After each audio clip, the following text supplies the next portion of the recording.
បាទជាបន្តទៅនេះសូមជូនព័ត៌មានដែលដកស្រង់ចេញពីគេហទំព័ររបស់អាស៊ីសេរីដូចតទៅលោករងឈុនស្នើអ្នកគាំទ្រកំបាក់ទឹកចិត្តទោះលោកប្រឈមការធ្វើទុកផ្ទួនគ្នាពីតុលាការក្តីទីប្រឹក្សាគណៈបកកម្លាំងជាតិលោករងឈុនប្រកាសចំហថាលោកនៅតែបន្តធ្វើការងារដើម្បីជាតិនិងប្រជាពលរដ្ឋដោយមិនមានការរាថយឡើយបើទោះបីជាតុលាការបង្ខំឲ្យលោកលក់ផ្ទះដោយអយុត្តិធម៌ក្តីលោករងឈុនបានចាត់ទុកចំណាត់ការរបស់តុលាការនេះថាជាការធ្វើទុកបុកម្នេញដើម្បីរាំងខ្ទប់មិនឲ្យលោកធ្វើការងារបម្រើផលប្រយោជន៍សង្គមជាតិបន្តទៅទៀតលោកថាការងាររបស់លោកកន្លងមកគឺដើម្បីសង្គមជាតិនិងប្រជាពលរដ្ឋហើយពុំមែនជាការប្រព្រឹត្តខុសច្បាប់អ្វីឡើយ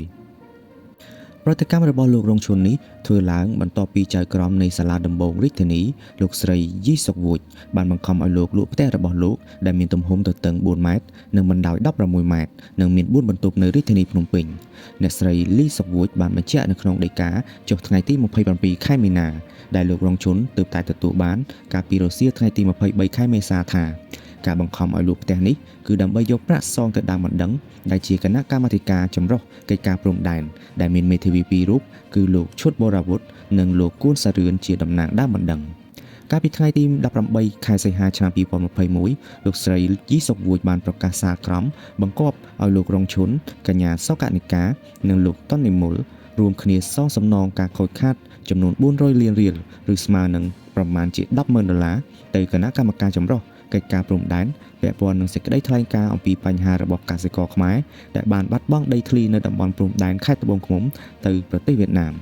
ចំណាត់ការរបស់តុលាការនេះគឺស្របពេលដែលលោករងឈុនសកម្មក្នុងការងារសង្គមនិងនយោបាយដូចជាការចូលរួមជាមួយថ្នាក់ដឹកនាំគណៈបកកម្លាំងជាតិចុះពង្រឹងសកម្មជនគណៈបកនៅតាមមូលដ្ឋាននិងការជួបប្រជាពលរដ្ឋដែលមានបញ្ហាដីធ្លីបញ្ហារបស់កម្មករនិងគ្រូបង្រៀនជាដើមប្រធានអង្គការប្រជាធិបតេយ្យខ្មែរនៅប្រទេសអូស្ត្រាលីលោកសង្សានករណាបានប្រាប់វិទ្យុអាស៊ីសេរីថា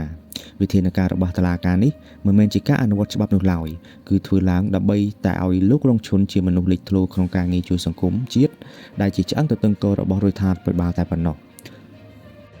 កាលពីខែសីហាឆ្នាំ2021ចៅក្រមសាលាដំបងរាជធានីភ្នំពេញលោកលីសុខាបានប្រកាសសារក្រមផ្តន្ទាទោសលោករងឈុនឲ្យជាប់ពន្ធនាគារ2ឆ្នាំនិងបង់ប្រាក់ពិន័យចូលរដ្ឋ2លានរៀលពីបទញុះញង់បង្កឲ្យមានភាពវឹកវរធ្ងន់ធ្ងរដល់សន្តិសុខសង្គមពាក់ព័ន្ធនឹងបញ្ហាប្រជាពលរដ្ឋបាត់បង់ដីធ្លីនៅព្រំដែនក្នុងខេត្តត្បូងឃ្មុំក្រៅពីជាប់ពន្ធនាគារនិងបង់ប្រាក់ពិន័យចូលរដ្ឋហើយលោកចៅក្រមលីសុខាក៏បានបង្គាប់ឲ្យលោករងឈុនកញ្ញាសកនិកានិងលោកតននិមលសងការខូចខាតចំនួន400លានរៀលឬស្មើប្រមាណ$10,000ទៅគណៈកម្មការចម្រុះកិច្ចការព្រំដែនថែមទៀតកាលពីខែវិច្ឆិកាឆ្នាំ2021សាលាឧទ្ធរភ្នំពេញបានតម្កល់សាលក្រមតុលាការជាន់ទាបមួយនេះដោយបន្ធូរបន្ថយទោសជាប់ពន្ធនាគារពី2ឆ្នាំមកត្រឹម15ខែហើយបានដោះលែងលោករងឈុនចំណែកឯទោសដែលនៅសល់ត្រូវព្យួរ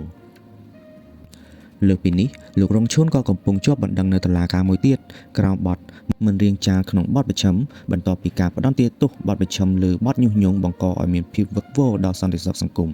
ដែលប្រព្រឹត្តទៅនៅកម្ពុជាក្នុងឆ្នាំ2024ដោយសារសកម្មភាពការងាររបស់លោក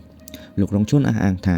បើទោះបីជាតុលាការធ្វើទុកបុកម្នេញមកលើរូបលោកដោយអយុត្តិធម៌បែបនេះក្តីក៏លោកនៅតែធ្វើការងារជួយដល់សង្គមជាតិពលរដ្ឋនិងការងារនយោបាយទៅមុខទៀតដោយមិនងាករេឡើយអតីតសមាជិកជាន់ខ្ពស់នៃគណៈកម្មការជាតិរៀបចំការបោះឆ្នោតហៅកាត់ថាកោជបរូបនេះក៏អំពាវនាវឲ្យប្រជាពលរដ្ឋកុំបាក់ទឹកចិត្តដោយសារតែវិធានការរបស់តុលាការមកលើរូបលោកហើយត្រូវបន្តការងាររបស់ខ្លួនដើម្បីជួយសង្គមជាតិទៅមុខទៀតបាទព័ត៌មានខ្លីដែលដកស្រង់ចេញពីគេហទំព័រអាស៊ីសេរីនៅពេលនេះសូមចប់តែប៉ុណ្ណេះសូមអរគុណ